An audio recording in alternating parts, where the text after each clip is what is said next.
Assalamualaikum warahmatullahi wabarakatuh. Para mahasiswa sekalian, menjawab keluhan para mahasiswa bahwa mahasiswa banyak yang belum paham tentang contoh-contoh jawaban tugas harian. Walaupun saya sudah memberikan nilai, tetapi banyak mahasiswa yang tidak tahu di mana letak kesalahannya. Oleh karena itu, melalui video ini saya akan mencoba memberikan jawaban atas keluhan mahasiswa. Yang pertama ingin saya sampaikan bahwa untuk penilaian tugas harian kelima, keenam, ketujuh sempat tertunda karena saya sedang menyelesaikan penyusunan buku ajar tentang hukum waris KUH Perdata.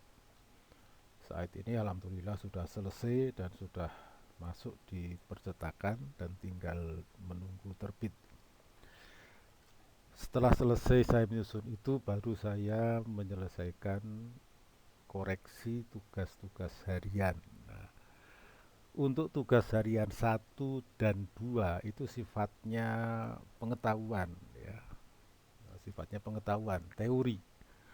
Oleh karena itu tidak saya bahas di dalam video ini karena semuanya bisa dibaca melalui sumber pembelajaran yang ada.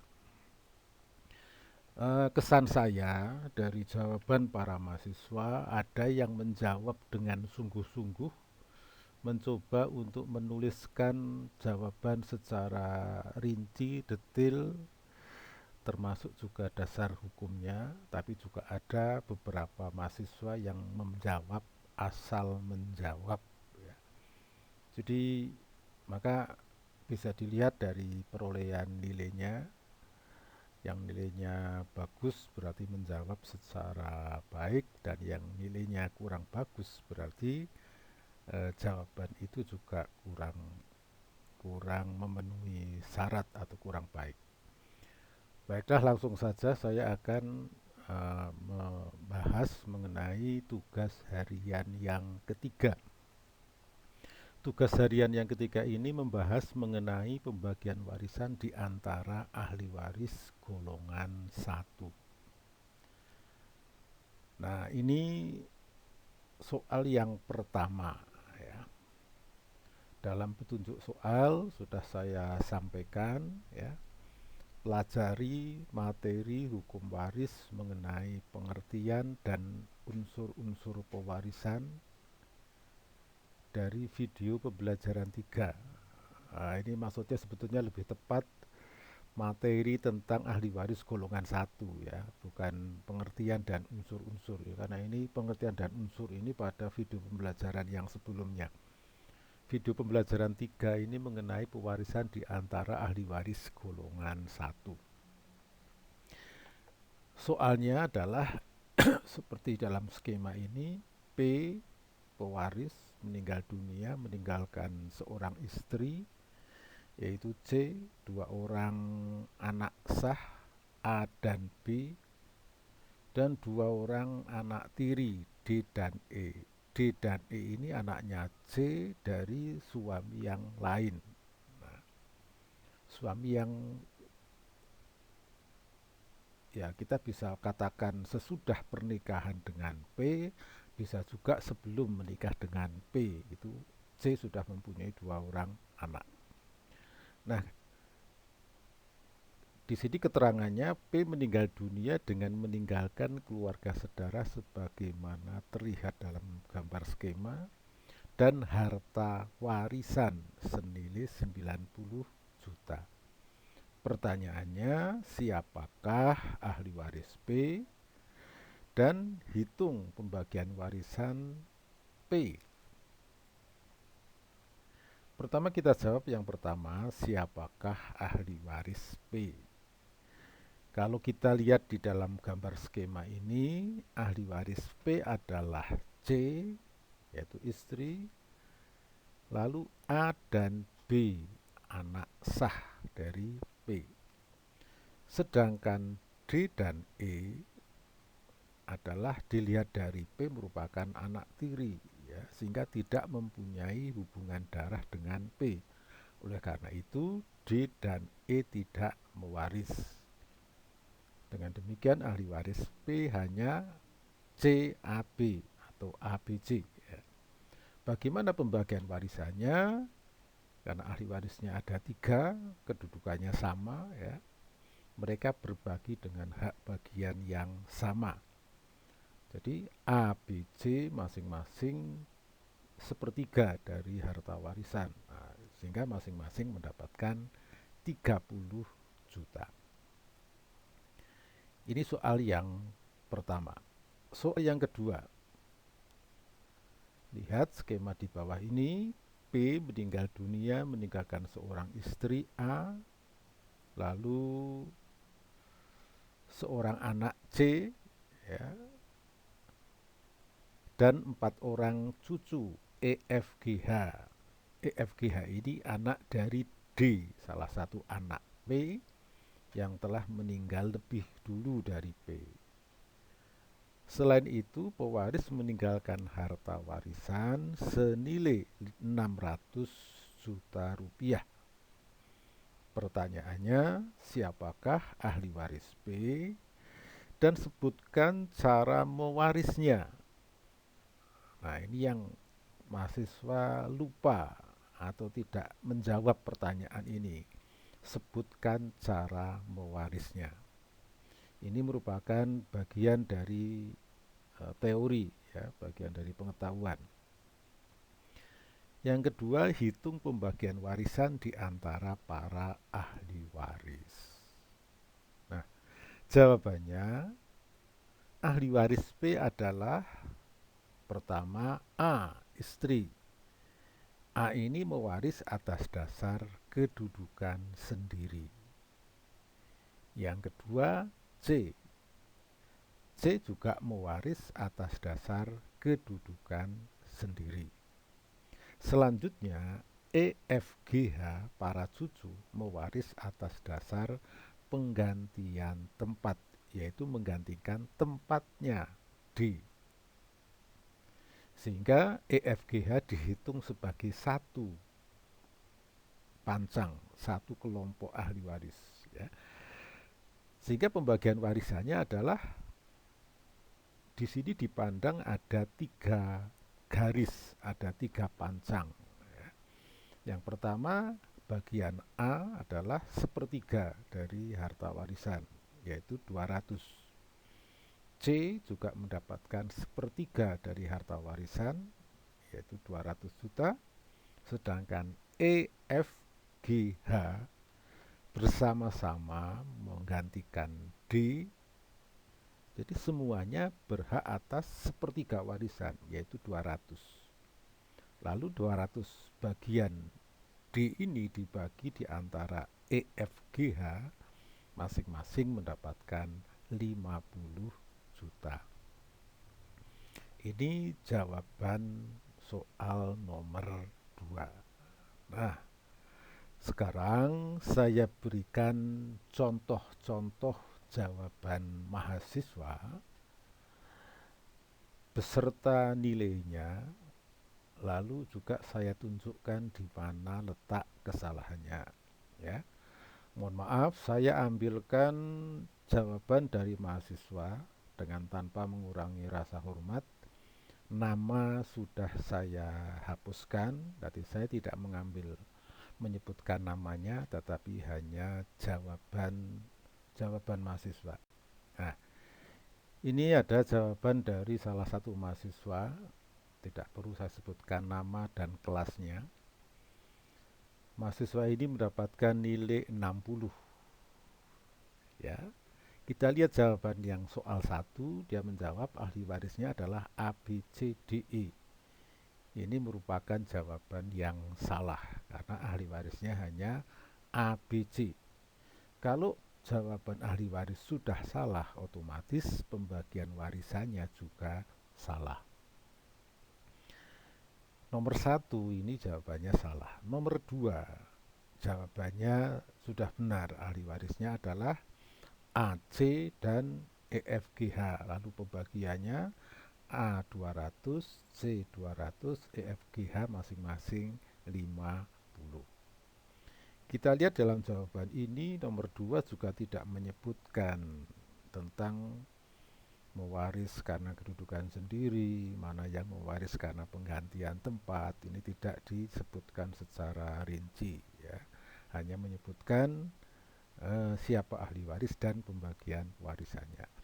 Yang kedua, ini nomor 1 ini bisa dikatakan salah total ya. Tetapi kepada mahasiswa saya beri nilai 60. Contoh yang kedua, nah, ini ada mahasiswa mendapatkan nilai 100 ya, walaupun sebetulnya juga tidak lengkap benar ini. Dia menjawab nomor 1 dengan jawaban yang benar, ahli warisnya adalah ABC dan pembagian masing-masing 30. Kelebihan jawaban ini dia juga menyebutkan pasal-pasal yang sebagai dasar menjawab soal dan juga menyebutkan ada uraiannya di dalam menjawab. Walaupun di sini dikatakan ada sedikit yang sebetulnya alasannya kurang pas ini ya. Dia katakan D dan E tidak bisa dikatakan ahli waris dikarenakan bisa saja D dan E itu anak tiri dari C. Karena di soal juga garis pada skema terputus antara D dan B. Ini jawaban ini sebetulnya tidak benar ya. Karena suami C itu tidak penting di dalam soal ini. Yang jelas D dan E adalah anaknya C dari suami yang bukan P ya, dari suami yang sebelumnya atau yang sesudah berkawin dengan P gitu. Tapi itu tidak saya munculkan karena tidak ada hubungannya dengan di sini. Kita cukup mengatakan bahwa D dan E ditinjau dari P adalah anak tiri karena anak tiri tidak mempunyai hubungan darah atau hubungan hukum dengan P, maka dia tidak berhak mewaris. Jadi walaupun alasannya ini tidak tepat benar ya masih saya tolerir ya. Yang kedua, jawabannya juga benar bahwa ini ahli warisnya benar, pembagiannya juga benar. Walaupun di sini tidak menyebutkan secara rinci bagaimana cara mewaris di antara para ahli waris. Tapi di sini sudah menyebut kata mewaris atas dasar pancang demi pancang ya. Jadi walaupun di sini tidak sempurna tetapi sudah mendekati kesempurnaan sehingga saya beri nilai 100. Nah, ini soal yang pertama ya. Dalam petunjuk soal sudah saya sampaikan ya. Pelajari materi hukum waris mengenai pengertian dan unsur-unsur pewarisan dari video pembelajaran 3. Nah, ini maksudnya sebetulnya lebih tepat materi tentang ahli waris golongan 1 ya, bukan pengertian dan unsur-unsur ya, karena ini pengertian dan unsur ini pada video pembelajaran yang sebelumnya. Video pembelajaran 3 ini menilai soal sehingga menganggap bahwa C itu istri dalam perkawinan kedua sehingga dibatasi hak warisnya. Nah, jadi ini kesalahan yang cukup fatal ketika membaca soal ya, membaca skema. Ini sangat penting, kalau salah di dalam membaca skema, maka pasti akan menjadi salah. Jadi soal nomor 1 salah ini ya di dalam skema. Dalam menilai soal, walaupun menyebut ahli warisnya dia benar ya, tapi dia salah di dalam menghitung hak bagian para ahli waris. Sedangkan jawaban nomor 2 ini benar ya. Di sini juga menyebutkan ada mewaris kepala demi kepala, ada mewaris pancang demi pancang. Ini sama saja dengan mengatakan mewaris karena kedudukan sendiri dan mewaris karena penggantian tempat. Walaupun sebetulnya kalau ada yang mewaris karena penggantian tempat, maka semuanya dihitung mewaris, dihitung secara pancang ya. Lebih tepat mewaris karena kedudukan sendiri dan mewaris karena penggantian tempat, harusnya begitu, sehingga mewarisnya dihitung secara pancang demi pancang. Jadi karena jawaban nomor 2 benar dan cukup lengkap, lalu jawaban nomor 1 itu hanya salah di dalam perhitungan, maka mahasiswa ini saya beri nilai 70. Contoh yang kedua, nah, ini ada mahasiswa mendapatkan nilai 100, ya, walaupun sebetulnya juga tidak lengkap benar ini. Dia menjawab nomor 1 dengan jawaban yang benar, ahli warisnya adalah ABC dan pembagian masing-masing 30. Yang kedua,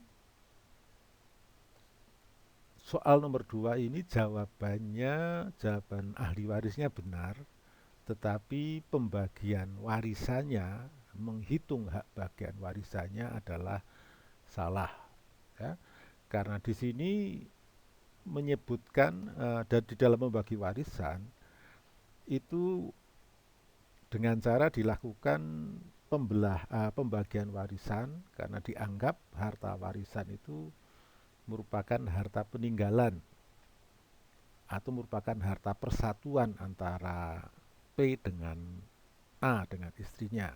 Nah, sehingga warisan dibagi dua dulu baru dibagi waris. Nah, ini yang kesalahan mahasiswa adalah tidak teliti di dalam membaca soal. Kalau di dalam soal sudah disebutkan harta warisan, ya sekali lagi, kalau di dalam soal sudah disebutkan harta warisan, maka harta itu sudah otomatis siap dibagi. Harta itu merupakan hak bagian para ahli waris dan sudah dipisahkan dari persatuan harta. Ya. Karena soal tugas-tugas harian itu sifatnya adalah penerapan teori, sehingga kita beri soal yang sesederhana mungkin, ya. Sehingga mahasiswa diharapkan lebih mudah. Dan di dalam tugas-tugas harian ini belum banyak problematik yang dimunculkan, ya, karena itu hanya sifatnya adalah menerapkan teori pembagian warisan. Jadi